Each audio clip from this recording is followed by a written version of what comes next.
Denise from 4 Micro Farm, and I want to talk about alpaca, which is next on my Fab5 list. First, I just want to apologize. I have a web camera and a digital camera and a phone, and I've been trying to figure out which one takes the best pictures. Oh, and the glasses. And so I find that the web camera doesn't give me as sharp a picture, but it gives better volume. The phone gives the best comparably, and the digital camera gives a decent picture, but not a very good volume.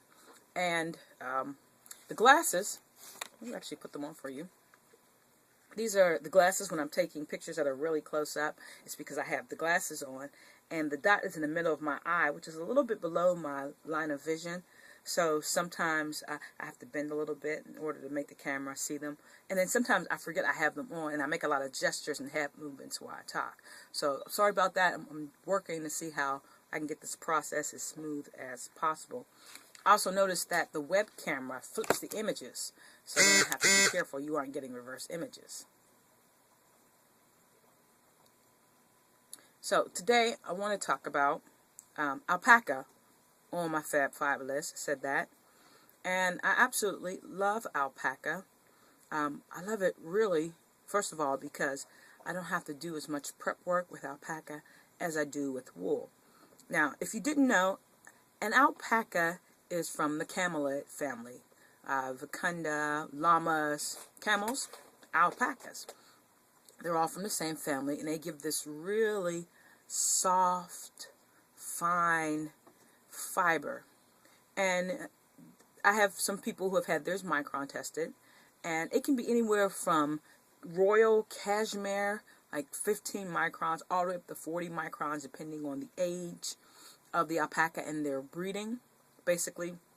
And I mean, you can get blankets, alpacas, from maybe 3, 4, 5, I think 7 maybe was the biggest, amount of weight I've had for a blanket so far.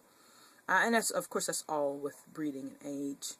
And usually, for me, the alpaca that I get is somewhere between 2 to 3 inches. And I'm only talking about, I can always have to remember how to say it, Huyacuya or just Huyacuya. I'll look that up. I think it's just Huyacuya alpaca. Suri is a whole different ball game, and I like Suri too. And if I had to put a slash, then it would be alpaca, half Suri, half Huyacuya. So maybe I'll put the Suri in the next segment of this video. Okay, so anyway, what I really want to talk about alpaca is the crimp. Before I talk about the crimp really quickly, for this alpaca, this is baby fine alpaca. And one of the things about baby fine alpaca is that it holds more finer VM, vegetable matter, than the other alpaca does. So for this one, I started out running it through my drum carder. And I don't have a very fine drum carder, but if I move the liquor further away from the drum, then I can very carefully feed through some of the finer fibers. And there's the dog going in the background, but this is like my third recording, so I'm not going to record over top of the dog in the background. So anyway, I was able to run this through my drum carder without, destroying it or leaving little naps. But I found that in the finest parts of the fleece, there was a lot of little VM. So I wind up flicking it out with the hand carder, which is about 90 teeth per inch. This is my giant hand carder that goes with my blending board. Okay, anyway, back to the alpaca and the crimp. And I really want you to get a good look at crimp. One of the really important things I want you to see, which you might not be able to, might have to take pictures of this and put it in still, is the crimp. Because one of the biggest things people talk about is how alpaca has no memory. And for Suri, pretty much, it doesn't have really any memory. But the Huyacuya alpaca can actually be bred for crimp. And crimp is a component of elasticity and memory, and I'll reinforce that again when I talk about Angora. If you have crimp, then when the fiber stretches, it will snap back into shape. And so there are Huyacuya breeders who are breeding alpaca for the same amount of crimp as cormo or merino is what they're striving for. So if you're looking for an alpaca with a bit more memory to it, you want to get the crimpiest fiber you possibly can. And then you're going to have some elasticity in the actual fiber. Now, you may not have as much elasticity over time as you do with wools, but not all wools have the same elasticity over time. Teeswater, one of my favorites, definitely does not have the same elasticity as a Jacob or a Finn wool. You know, mohair doesn't have the same elasticity as wools. So, you know, you're not going to get the same elasticity as a really high crimp, stretchy, springy wool. But alpaca, good alpaca with good crimp should not be completely without elasticity and memory. Okay, so even with that said, I love my alpaca, and I like the fact that it is drapey.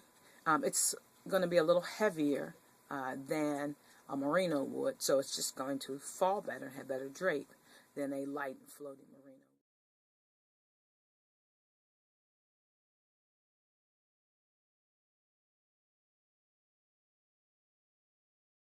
I flicked out the bag of alpaca, and it's a reused bag, and maybe there's an ounce or two in here.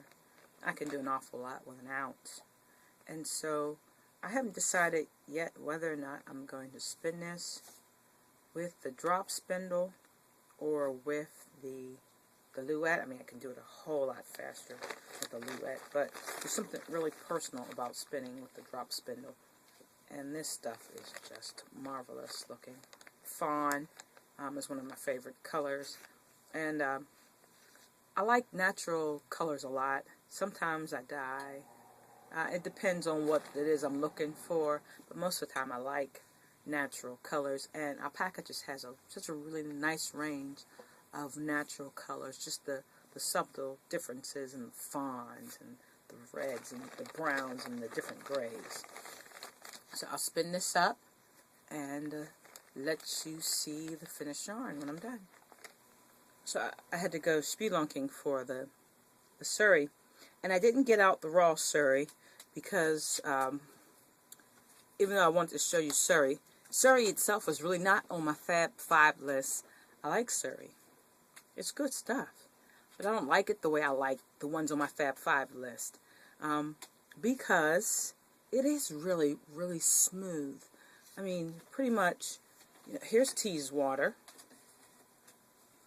and it's a long wool, and it's not really crimpy, but it's a wool, and it just kind of has a bit of a grab to it.